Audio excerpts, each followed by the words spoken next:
আমরা আসলে সুউচ্চ পাহাড়ে উঠছি, সেই উঁচু পাহাড়টা রাস্তা আপনার করা একদম কার্পেটিং রাস্তা করা, সে উঁচু পাহাড়ে উঠতেছি আমরা। মোটামুটি আছে, না উঠে পারছি না, উঁচুতে উঠতেছি আমরা, বিশাল উঁচু পাহাড়, কিন্তু রাস্তা করে নিয়েছে সরকার, তো দেখার মতনই আলহামদুলিল্লাহ।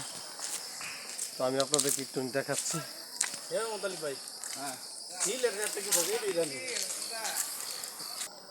আসলে পাহাড় বেয়ে ওঠার পরে একটি সুন্দর ঘর পাওয়া গেল, সেই ঘরের সিঁড়িতে বসে আমি আপনার এই ভিডিওটা করছি।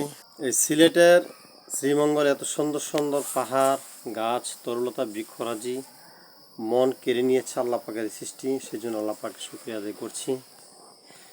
এখানে আমার বন্ধু আছে মৌলানা আজিজুল ইসলাম, সেখানে আছে হাফেজ মোতালিব হোসেন।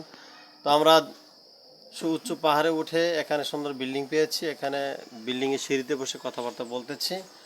সত্য তখন আমরা সেই দৃশ্য আপনাদের সামনে তুলে ধরলাম, যে আসলে দৃশ্যটা খুবই সুন্দর, মনোরম।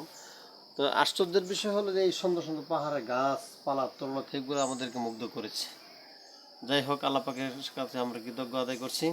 আল্লাহ পাকের সাথে আল্লাহ তাআলা যেন আমাদের বেশি সময় দেওয়া না, চলো রহম করেন এবং সর্বশেষ পর্যন্ত ঘোরা শেষ করার তৌফিক দান করেন।